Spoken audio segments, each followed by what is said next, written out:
¿Qué tal? Muy buenos días de este domingo de puente, ¿verdad? Qué padre. Si tú estás fuera de casa y tuviste la oportunidad de salir y descansar en estos días, gracias, es una bendición. Hoy nos hemos reunido para poder celebrar juntos un mensaje de parte de Dios. Gracias por estar por acá. Vamos a tener unas alabanzas. Vamos a tener el mensaje de la cruz para que puedas prepararte con tu Santa Cena cerca y celebrarla juntos. Gracias a todos aquellos que están en sus servicios presenciales. Y bueno, pues esta es una alternativa extraordinaria para las personas que no les es posible ir. Así que te queremos dar gracias y eres bienvenido a esta transmisión en este día domingo de darle gloria y honra al Señor. Bienvenidos.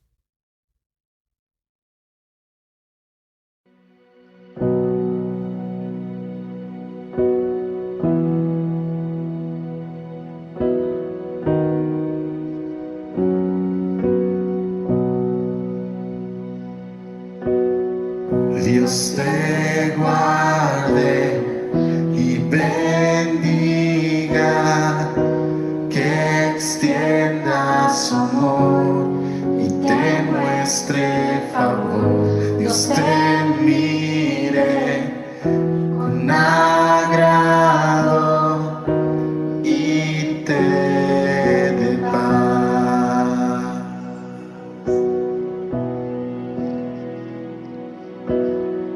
Dios te guarde y bendiga, que extienda su amor y te muestre favor. Dios te mire con agrado y te dé paz.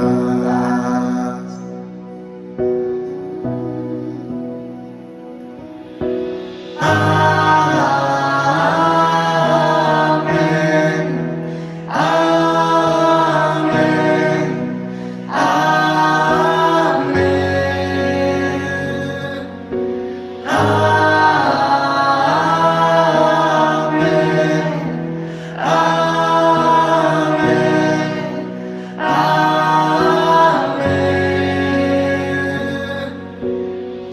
Dios te guarde y bendiga, que extienda su amor y te muestre favor. Dios te mire con agrado y te dé paz.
El amor de Dios es grande y incomparable.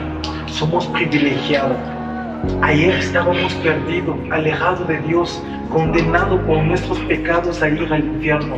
Pero Dios, por su amor, en 1 de Pedro 1, 18 a 19, ha sacrificado el único hijo que Él tenía. Y este único hijo, Jesucristo, ha dejado su trono y llegó en esta tierra con este cuerpo y ha aceptado de morir en la cruz para que esta alianza sea posible. Y lo que Él nos está pidiendo es que seamos fieles a Él y que le amamos más que todo. Que Dios los bendiga. ¡Cuán grande es el amor de Dios! Dice en Efesios que es ese mismo amor el que nos mantendrá firmes y fuertes hoy y siempre. También en 2 de Corintios habla de que el amor es lo único que necesitamos. El amor lo bastará todo. Y en mi vida ha sido así. El amor me ha consolado, me ha alentado, me ha instruido. El amor de Dios es tan grande y magnífico y me llena hoy. Y te quiero decir que Dios te ama. Primera carta de Juan 4 al 16. Y nosotros sabemos cuánto nos ama Dios y hemos puesto toda nuestra confianza en su amor. Dios es amor y todo lo que viven en amor vive en Dios y Dios vive en ellos. Hola, mi nombre es Amanda López Valdivia, soy de la iglesia San Antonio de Rivas La Barca y voy a compartirles una escritura que está en Juan 3:16, que es: porque de tal manera amó Dios al mundo que ha dado a su Hijo unigénito, porque todo en el que Él crea no se pierda, sino que tenga vida eterna. Bueno, esa escritura trata del amor, porque Jesús dio la vida por nosotros, ¿verdad? Y Dios y Jesús es amor. Y nosotros debemos de amar a nuestros prójimos. Gracias. Jesús, Dios está contigo.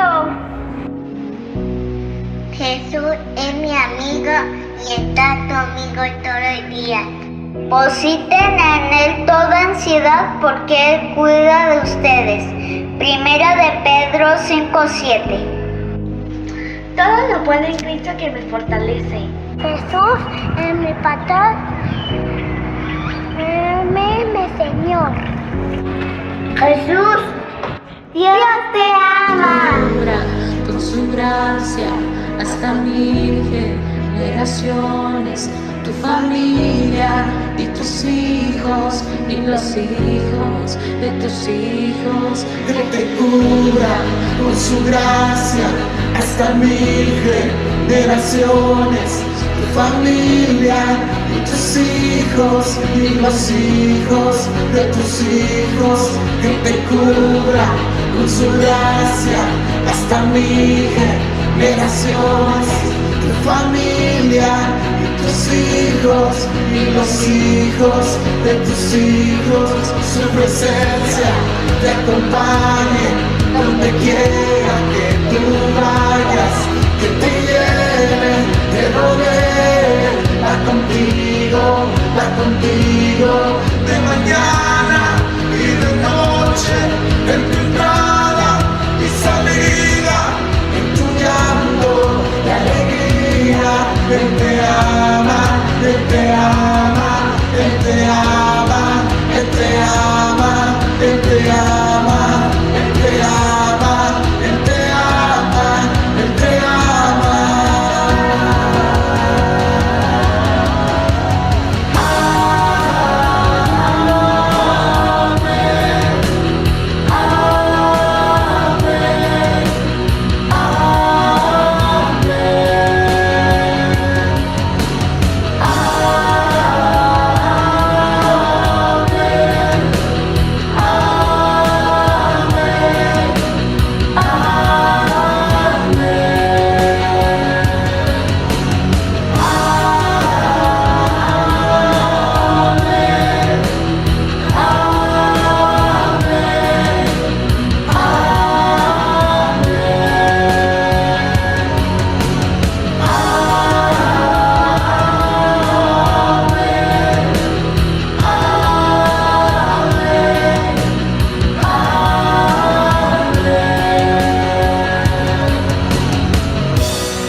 Buenos días, hermanos, espero que se encuentren todos bien. Quiero mandarles un fuerte abrazo y saludo desde Ciudad Guzmán, Jalisco. Para el mensaje del día de hoy, me puse a reflexionar en la semana cuál ha sido el área de mayor impacto después de conocer la cruz de Cristo. Y llegué a la conclusión de que esa área era el perdón. Y más específicamente, el perdón hacia mi padre. Antes de ser discípulo, viví momentos muy complicados en mi relación con él. Nuestro distanciamiento empezó cuando yo tenía unos 12 o 13 años, como a esa edad de que ya empecé a tener como discernimiento de lo que estaba bien y lo que estaba mal. Recuerdo que encontré varias deficiencias en su manera de vivir. Estaba fallando como esposo, estaba fallando como padre, como hijo, como apoyo. En sí estaba fallando en muchísimas cosas. Y eso hizo que mi corazón se fuera llenando poco a poco de amargura. Todo se agravó el 28 de marzo del 2008. En esa fecha mi madre fallece. Y recuerdo que era tanta mi amargura que en esa fecha mi papá dijo: yo sé, hijos, que hubieran preferido que yo hubiera muerto en lugar de tu madre. Y no recuerdo si realmente le contesté o no, pero en mi interior yo decía sí, la verdad, sí lo hubiera preferido. Fueron pasando los años después de eso y nuestra relación caía cada vez más.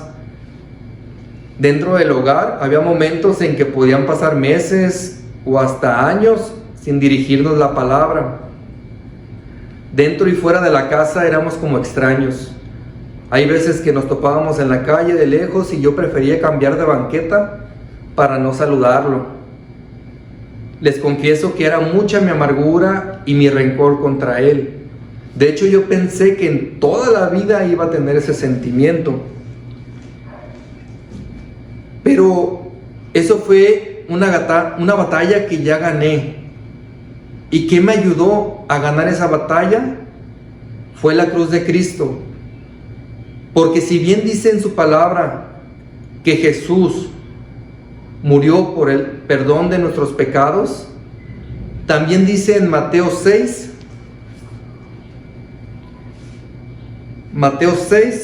versículo 14 y 15, dice la palabra de Dios: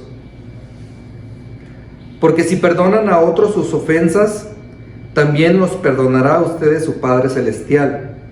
Pero si no perdonan a otros sus ofensas, tampoco su Padre les perdonará a ustedes las suyas. Y yo siempre pensé que el concepto o la palabra perdón tenía que estar ligado a la palabra justicia. En otras palabras, yo sentía que no era justo que yo perdonara a mi papá, porque él no hizo lo que en teoría debería de hacer. Él me ofendió. Yo no fui una prioridad en su vida. Pero es ahí cuando me puse a reflexionar. Y todo lo que les acabo de decir, durante mucho tiempo, yo lo hice contra Dios. Porque no debí de hacer cosas que hice. Porque ofendí a Dios. Porque Dios no fue por mucho tiempo una prioridad en mi vida. Realmente pensando y reflexionando, no veo tanta diferencia entre mi papá y yo. Porque mi vida estuvo llena de pecado, estuvo llena de inmoralidad, estuvo llena de soberbia, estuvo llena de envidia. De hecho, yo siento y yo creo que yo ofendí más a Dios que lo que me pudo hacer mi padre. Si Dios pensara como yo pienso, me diría: Vicente, no es justo que yo te perdone, pero Él no piensa como yo. ¿Qué hizo Él a cambio? Él dio en sacrificio a Jesús, su único hijo, para el perdón de mis pecados. Así que no tengo yo cara ni argumentos para no perdonar a los demás. Y este es mi caso, esta es mi historia, pero yo sé que ustedes sí tienen su propia historia. Yo sé que ustedes tienen algo o a alguien que perdonar. El día de hoy Dios te da esa oportunidad. El día de hoy tú puedes transformar tu vida y perdonar eso que no has perdonado. Porque recuerda lo que dice la palabra de Dios. Si no perdonan a otros sus ofensas, tampoco su Padre les perdonará a ustedes las suyas. Muchas gracias, hermanos, y acompáñenme en una oración. Bendito Padre Todopoderoso, te damos gracias por tu gran amor. Ese amor que se vio reflejado en el perdón de nuestros pecados. Cada uno de nosotros sabemos de dónde nos sacaste, de dónde nos levantaste. Gracias a ese amor que nos transformó y que nos hizo personas nuevas. Ayúdanos a corresponder ese acto de amor de la misma forma. Quédate en nuestros corazones para poder perdonarnos entre nosotros. No dejes que el orgullo sea más grande que el agradecimiento. Te oro por el pan y por el jugo de uva que representan el cuerpo y la sangre de Cristo. Te oro todo esto en nombre de tu Hijo Jesús. Amén.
A lo largo de la historia, hemos sido testigos a través del relato bíblico que Dios ha comunicado un mensaje divino al hombre común, hombre con debilidades y fortalezas, pero al fin hombre. Pero este hombre ha tenido que tener una confirmación de parte de Dios para poder validarlo. ¿Te imaginas si este hombre no es validado de parte de Dios? Cualquiera pudiese pararse y decir que trae un mensaje divino. Pero el relato bíblico nos confirma que estos hombres comunes y con necesidades fueron confirmados dándoles Dios la autoridad y poder de hacer actos milagrosos, actos sobrenaturales. El propósito de esos poderes y de esas acciones sobrenaturales específicamente era para poder confirmar que ese hombre verdaderamente era un mensajero de Dios y por tanto el mensaje que él tenía era un mensaje directo de Dios que teníamos que atender. El estudio de esta mañana se titula Jesús, la autoridad más alta que hay. Jesús, la autoridad más alta que hay. Y a través de este estudio nosotros abordaremos un principio universal. Y este principio tiene que ver con que Jesús tiene la autoridad para ser atendido, para ser escuchado. Jesús tiene la autoridad para ser atendido o ser escuchado. La pregunta natural que tendríamos que hacernos es, ¿qué autoridad tiene Jesús para que todos lo tomemos en cuenta? Y como primera reflexión nosotros veremos que la autoridad que tiene Jesús para poder ser escuchado se basa en el testimonio de hombres comunes, pero que vieron en Jesús cosas extraordinarias. El primer punto que vamos a reflexionar es que la autoridad que tiene Jesús para ser escuchado se basa en el testimonio de hombres comunes, pero que vieron cosas extraordinarias. Nosotros vamos a abordar Mateo capítulo 17, versículos del 1 al 2, y vamos a leerlos juntos en pantalla. Dice: 6 días después, Jesús tomó a Pedro y a los 2 hermanos, Santiago y Juan. Los llevó a una montaña alta para estar a solas. Mientras los hombres observaban, la apariencia de Jesús se transformó a tal punto que la cara le brillaba como el sol y su ropa se volvió tan blanca como la luz. Nosotros podemos ver aquí en escena a 3 hombres conocidos como el círculo cercano de Jesús: Pedro, Santiago y su hermano Juan. Estos 3 hombres que se consideran el círculo cercano, sabemos que los 12 apóstoles también era un círculo cercano, un círculo de donde les enseñaba cosas exclusivas a estos 12. Nosotros podemos ver a través del Evangelio que escogió a 3 personas para poderles mostrar cosas aún más íntimas que a los 12. Obviamente nosotros vemos y notamos que no se sentían mal relacionalmente como los consentidos o los que tenían solamente facultad para estar con él en ciertos momentos, pero sí es cierto que tenía a estos 3 hombres como su círculo más cercano.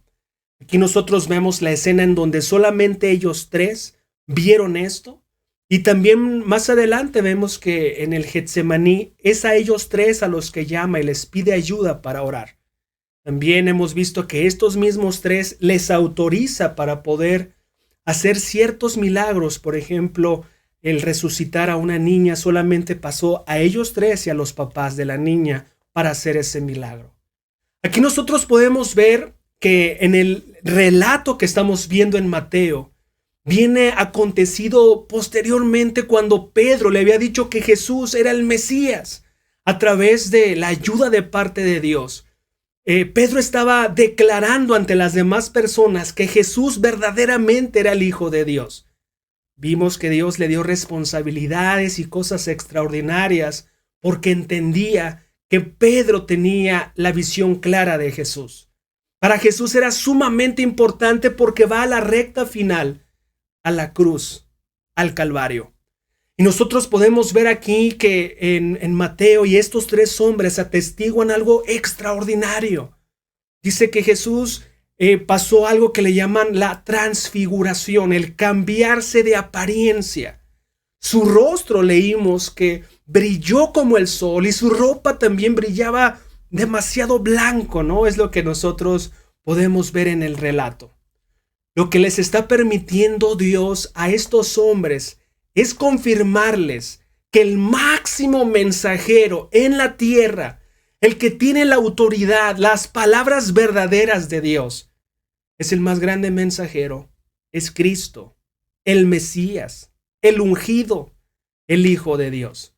Nosotros podemos ver ahí, notar que de todo lo que ellos habían visto, obviamente el Evangelio de Mateo ha estado narrando las acciones, las profecías cumplidas, las cosas que tendrían que confirmar a Jesús como un mensajero. Actos milagrosos, increíbles, asombrosos. Ellos habían atestiguado, junto con otros más, y no solamente los discípulos, personas en general.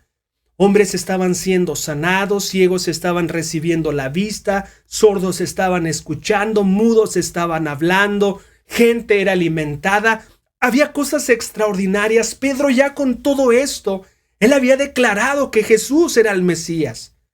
Pero nosotros estamos visualizando una muestra más de algo asombroso en la naturaleza de Jesús, que nos confirma a ti, a mí, como ese círculo cercano, que Jesús es el hombre, que Jesús es el Hijo de Dios, que Jesús tiene la autoridad del Padre.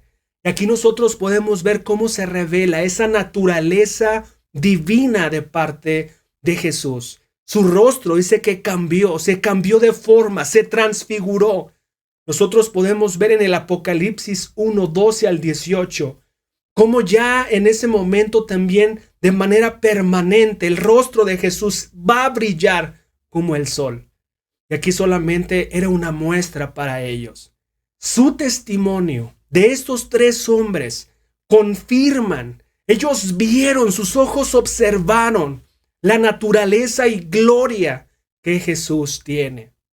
Ese hombre común en la naturaleza humana, ese hombre con el cual se acompañaron, Jesús verdaderamente tenía una naturaleza divina y ellos estaban atestiguando ese acto maravilloso. Por lo tanto, la autoridad que tiene Jesús para poder ser escuchado, para que sus palabras sean tomadas en cuenta como mensajero de parte de Dios, se basan en el testimonio de hombres comunes, Pedro, Santiago, Juan, en donde les permitieron ver cosas extraordinarias. Así que tú y yo, es por fe. Lo que nosotros estamos leyendo, no solamente Mateo lo narra, Lucas lo narra, Marcos narra este momento de la transfiguración.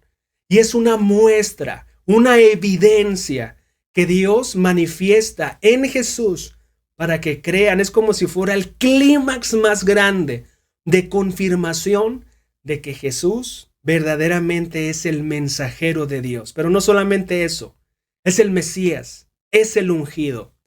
Y bueno, pues vamos al segundo punto de reflexión.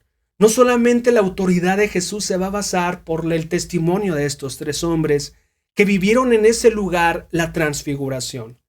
La autoridad que tiene Jesús como segunda reflexión para ser escuchado lo acreditan los más grandes representantes de la fe judía. La autoridad que tiene Jesús para ser escuchado lo acreditan los más grandes representantes de la fe judía. Y nosotros para esto vamos a leer el Evangelio de Mateo en los siguientes versículos. Vamos a leer el versículo 3 y versículo 4. Dice así. Dice, de repente aparecieron Moisés y Elías y comenzaron a conversar con Jesús.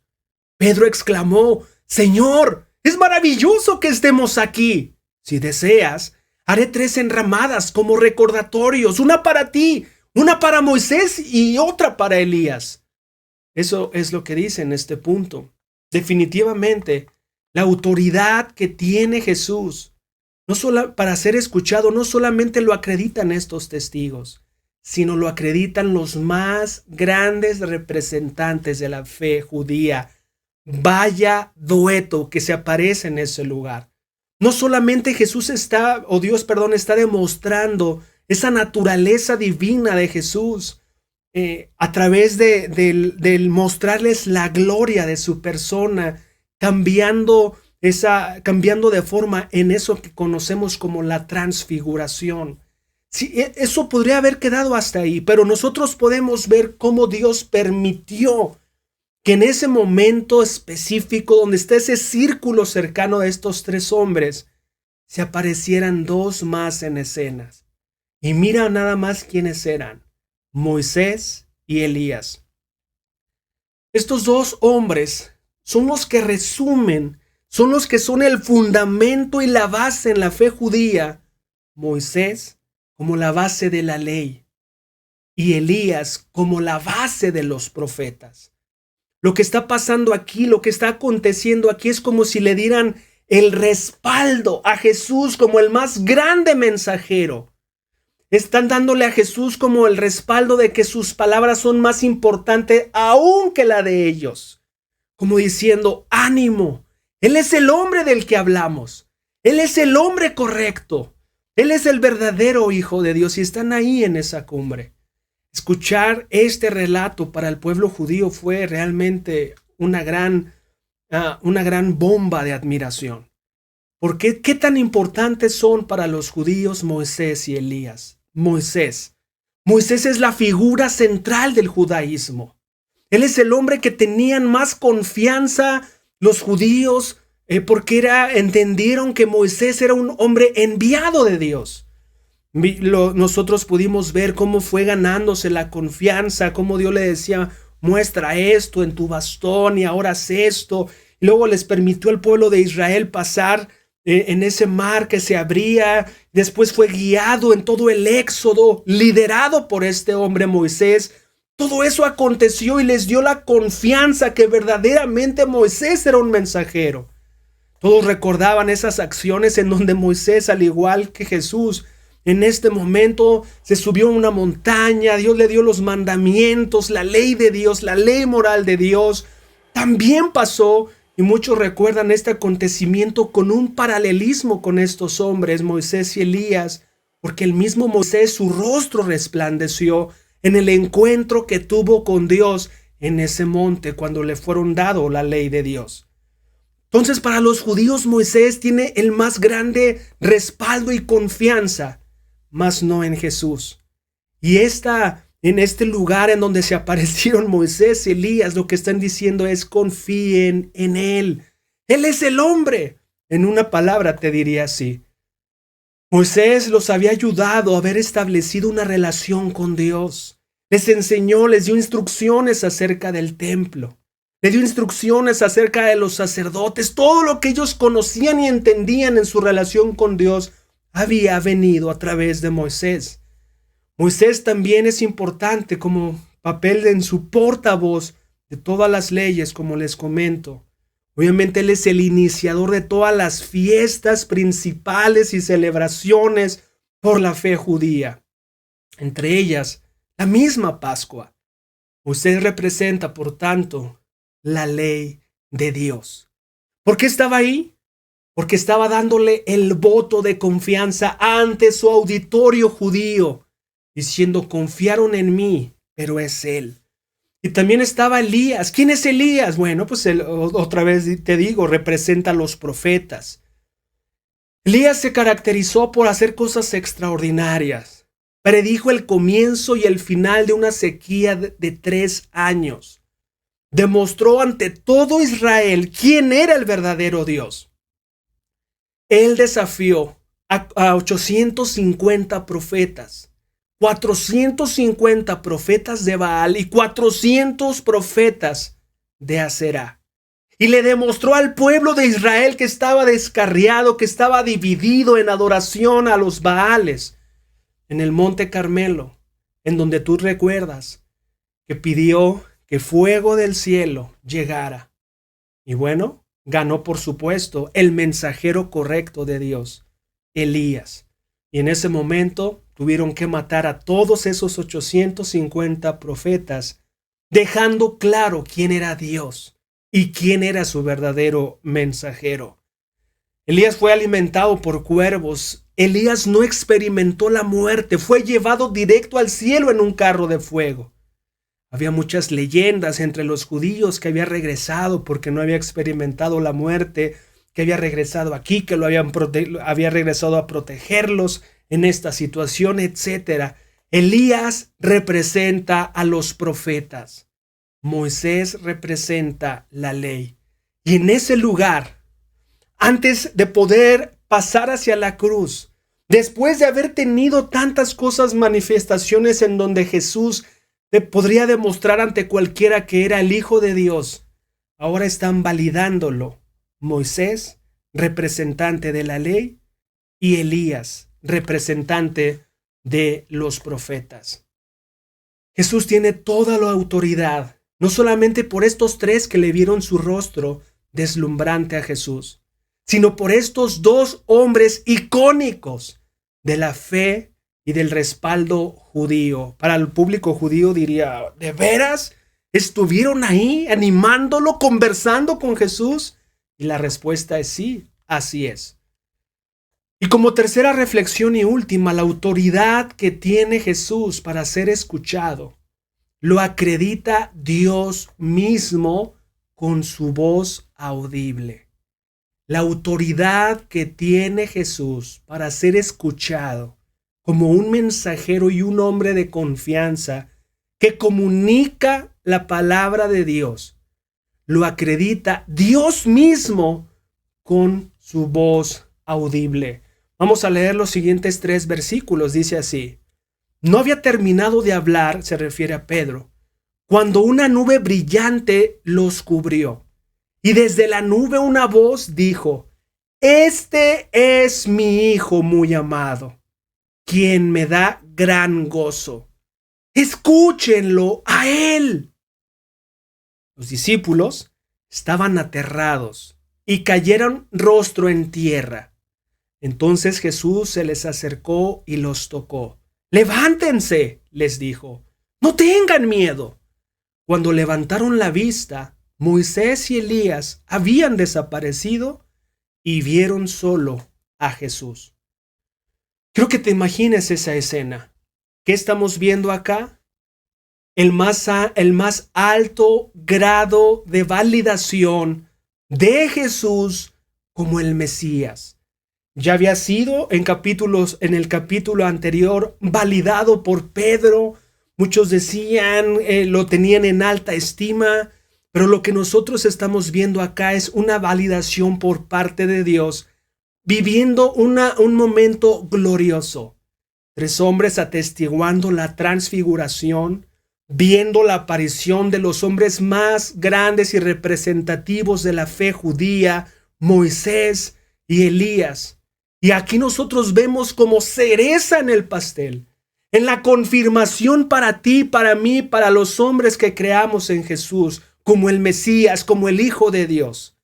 Ahora ellos en ese momento dice que una nube se posó sobre ellos y escucharon una voz del cielo. Este es mi Hijo muy amado, quien me da gran gozo. Y se pudo haber quedado ahí. Este es mi Hijo amado. Ya lo había pasado en el bautismo, cuando se bautizó Jesús en el Jordán con Juan el Bautista. Este es mi Hijo amado en quien me complazco. Y ahí se terminó la voz de Dios. Aquí nosotros tenemos nuevamente, se escucha esta voz y dice esto, y ahí se hubiese quedado. Este es mi Hijo amado, quien me da gran gozo, pero nos está trayendo otra cosa. Escúchenlo a él. Eso es lo importante. Escúchenlo a él. Lo valido, lo acredito, lo autorizo. Le doy la autoridad máxima de que él va a traer el mensaje que yo quiero comunicar. Escúchenlo a él. Así que nosotros podemos ver aquí en este momento, en esta parte del Evangelio, una validación sumamente importante en donde tenemos que tomar una decisión. ¿Cuánto estoy escuchando a Jesús? ¿Cuánto estoy aceptando sus palabras? Viviendo sus desafíos, abrazando sus compromisos, siguiendo sus pasos. No solamente atestiguaron una naturaleza extraordinaria, no solamente 2 grandes hombres lo vieron, la voz de Dios. Yo me preguntaría, ¿qué más necesitaría el hombre para poder creer que Jesús es un hombre sin igual, que Jesús es el Mesías, el ungido, el mensajero de Dios? ¿Qué más podríamos pedir? Lo que podríamos más pedir más adelante sería, pues que vuelva a la vida. Pues volvió al resucitar.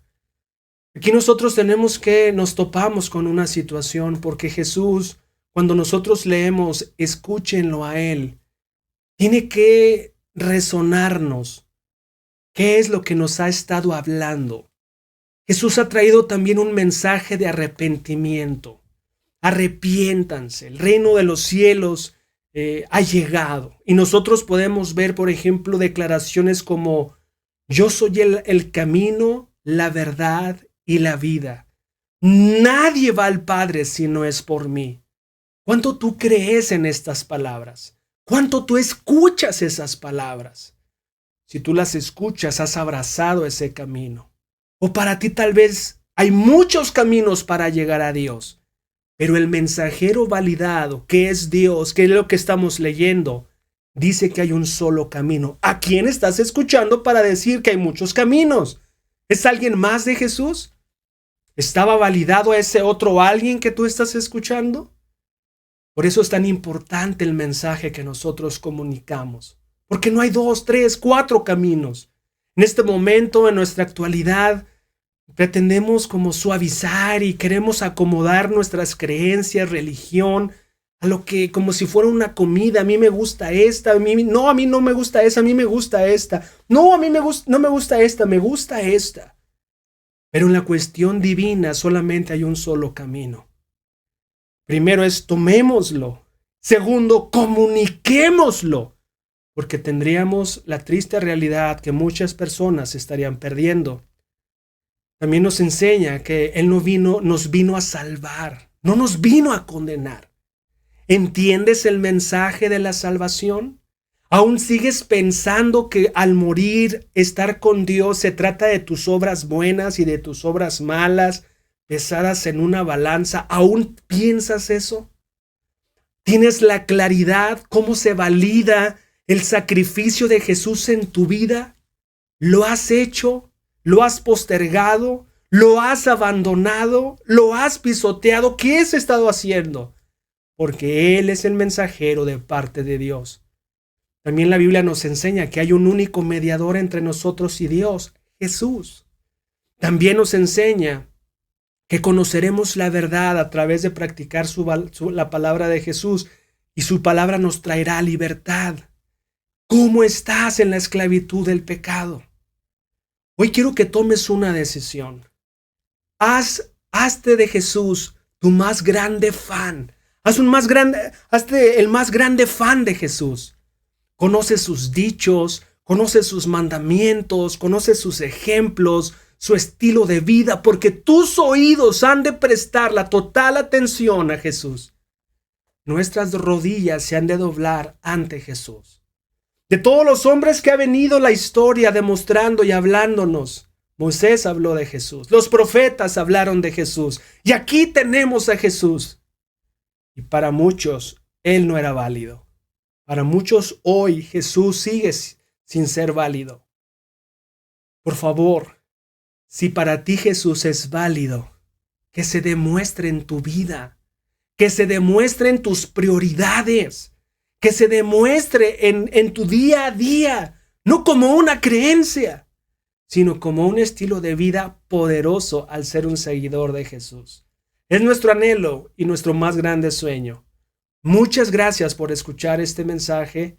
A Dios y a la gloria, y continuaremos también con Mateo más adelante. Gracias, bendiciones. Pues hemos llegado a la frase memorable. ¿Qué decisión vas a tomar? De todo lo que escuchaste hoy, ¿qué te quedó? ¿Qué es lo que tú practicarías en esta semana? ¿Qué invitarías a los demás a practicar? Vamos a poner en el chat la frase memorable. Gracias.